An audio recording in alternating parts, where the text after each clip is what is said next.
আসসালামু আলাইকুম। কেমন আছেন সবাই? শুভ সন্ধ্যা বলবো না শুভ রাত বলবো বুঝতে পারছি না। আজকে আজ কয়েকদিন অনেক ব্যস্ত, সামনে রমাদান, তো সেই প্রস্তুতির জন্য ব্যস্তই ছিলাম। এখন রাতের বেলা বাচ্চাদের একটু ঝাল কোনো আইটেম খাইতে ইচ্ছা করছে, কিন্তু গোশ না, তাই ঝাল ঝাল করে ডিম দিয়ে একটা ডিমের কারি রান্না করব। তো চলুন শুরু করা যাক। ডিমের কারি বানানোর জন্য 3টা ডিম নিয়ে নিছি, আর এখানে সব মশলা নিয়ে নিছি। এটা পেঁয়াজ কুচি, ক্যাপসিকাম 3 কালারের, মটরশুঁটি, টক দই, এখানে সব বাটা মশলা, পেঁয়াজ রসুন, আসলে গোশের মশলা দিয়েই রান্না করব আজকে ডিমের কারিটা। তেল ছিল, তেল বাটি ছিল, তো কড়াই বসাই দিছি, গরম হোক।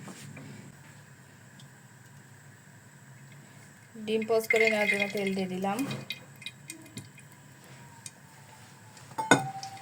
আমি ডিম পোস্ট করার জন্য তেলে আগেই লবণ দিয়ে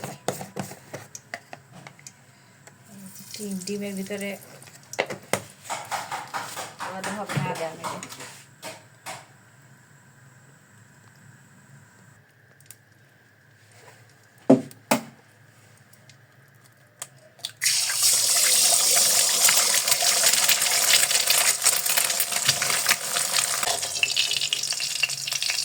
ডিম পোস্ট করা একটা শেষ।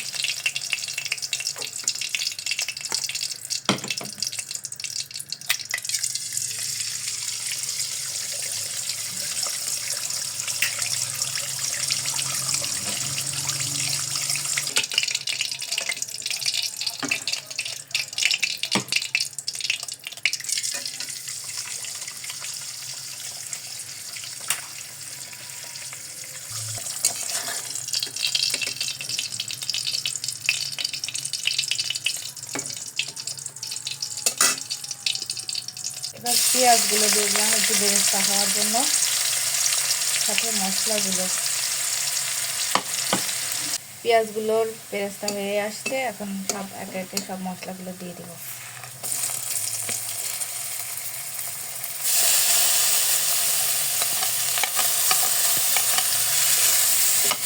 অল্প একটু পানি দিয়ে দিব যেন মশলাগুলো পুড়ে না যায়। এখন একটু টমেটো সস দিব।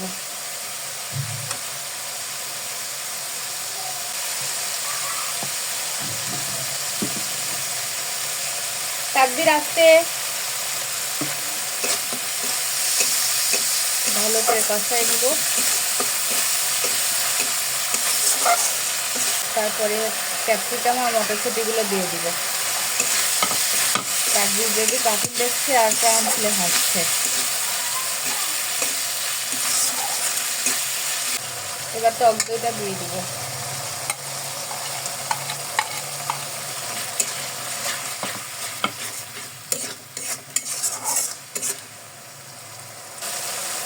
কষানো হয়ে গেছে, তেলটা উপরে উঠে আসছে। এবার গ্রেভির জন্য একটু পানি দেবো, অল্প পরিমাণ পানি দেবো।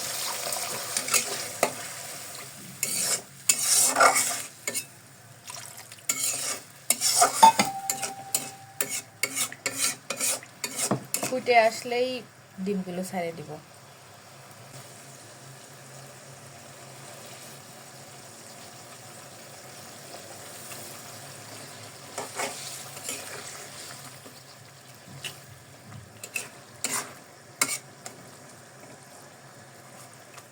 এবার একটু ঢেকে দেবো, একটু সময় ধরে ফুটবে। ডিম কারিটা হয়ে গেছে। এবার নামানোর আগে সামান্য একটু লবণ, সামান্য একটু চিনি দেব টেস্টটা ব্যালেন্স করার জন্য, একদমই সামান্য দিয়ে একটু নেড়ে দেব। মাখা মাখা কি সুন্দর যে ঘ্রাণ বেরিয়েছে, দেখেই তো খিদা লেগে গেল। আমার পুটু বুড়ি তো বলছে যে কি যে স্বাদের হবে আম্মু, কালারটা যা সুন্দর, কখন হবে। হয়ে গেছে আমার ডিমের কারি, এবার নামাই নেব। এই তো আমার হয়ে গেল ডিমের কারি। খুব সুন্দর ঘ্রাণ বেরিয়েছে এবং সুন্দর কালার, খাইতে মনে হয় অনেক টেস্ট হবে। এরকম কারি প্রতিদিন রান্না করতে হবে। এত টেস্ট হয়েছে, বাচ্চারা ঝটপট খাওয়া শেষ করছে। এবার আমি খেয়ে দেখি কেমন হয়েছে।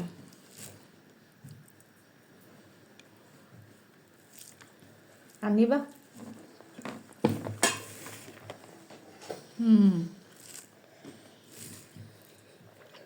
মনে হচ্ছে যে গোশ খাচ্ছি, ঠিক গোশের টেস্ট।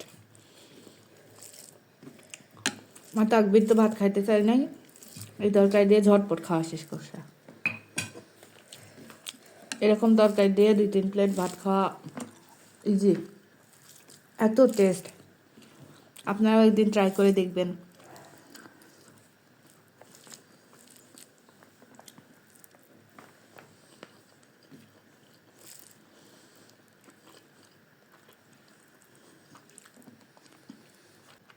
সামনে রমাদান মাস আসছে, সারাদিন রোজা রাখার পরে এরকম একটা রেসিপি করে খেয়ে দেখবেন, অনেক অনেক টেস্ট। তো সবাইকে অসংখ্য ধন্যবাদ যারা এতক্ষণ ধরে কষ্ট করে ভিডিওটি দেখলেন। সবাই সুস্থ থাকবেন, ভালো থাকবেন, আমার জন্য দোয়া করবেন। তো আজকের মতো এই পর্যন্তই। আল্লাহ হাফেজ।